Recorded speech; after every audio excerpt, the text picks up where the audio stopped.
শিলিগুড়ি থেকে সার্কিট হাউসে গিয়েই কিন্তু এই যুগলের সঙ্গে কথা বলেন রাজ্যপাল সিভি আনন্দ বোস। আর চোপড়ার ঘটনা নিয়ে যেমনটা সব্যসাচী বলছিল, যে মুখ্যমন্ত্রীর কাছে রিপোর্ট তলব ইতিমধ্যেই করেছেন রাজ্যপাল।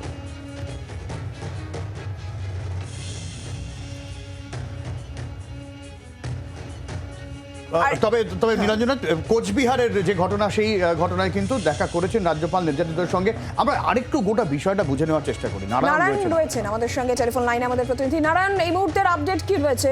কোচবিহারের মাথা ভাঙার যে নির্যাতিতা বিজেপি নেত্রী, তার সঙ্গেও রাজ্যপাল দেখা করেছেন। একেবারে দেখো, রাজ্যপাল সোজাসুজি বাগডোগরা বিমানবন্দর থেকে শিলিগুড়ির স্টেট গেস্ট হাউসে আসেন এবং সেখানে কিন্তু কুচবিহারের মাথাভাঙার যে নির্যাতিতা নেত্রী এবং তার পরিবার এসে রাজ্যপালের সাথে দেখা করেন এবং বেশ কিছুক্ষণ তাদের সাথে রাজ্যপাল কথা বলেন।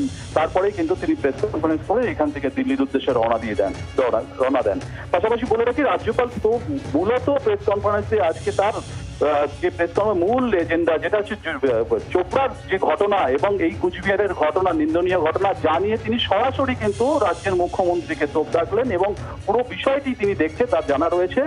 এর পাশাপাশি চোপড়ার যে ঘটনা, তাদেরও ডাকা হয়েছিল এখানে, কিন্তু তারা আসেননি, কোনো কারণবশত আসতে পারেননি, যার ফলে রাজ্যপাল কিন্তু চোপড়ায় যে নির্যাতিতা যারা রয়েছে, যে যুগল, তাদের সাথে কথা বলা হয়নি এবং এখান থেকে প্রেস কনফারেন্স করে দিল্লির উদ্দেশ্যে তিনি রওনা দেন। ধন্যবাদ নারায়ণ। রাজ্যপাল কি জানিয়েছেন শুনবো, আর একই সঙ্গে শুনবো মাথা ভাঙা নির্যাতিতা বিজেপি নেত্রী, তারই বাকি বক্তব্য। রাজ্যপাল তো ভালো আশ্বাস তো দেন। কি আশ্বাস দিল আপনাকে? যে চিন্তা করেন না, তোমার পাশে আছি। আপনার সাথে কি অত্যাচার হয়েছিল?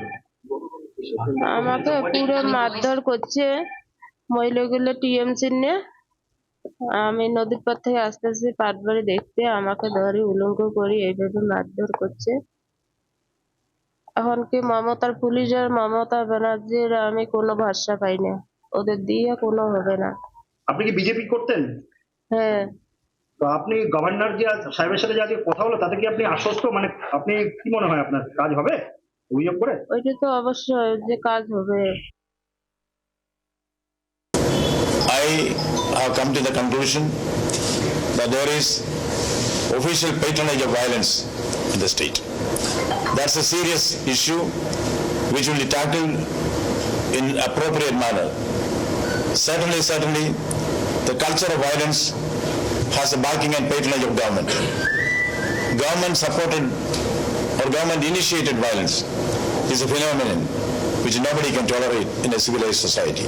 Analyzed the series of violent incidents which I myself had the experience in the field right from the time of the Panchayat election. There is certainly overt and covert support to the violence by the government. বাংলার আওয়াজ, বাঙালির আবেগ, জি 24 ঘন্টা।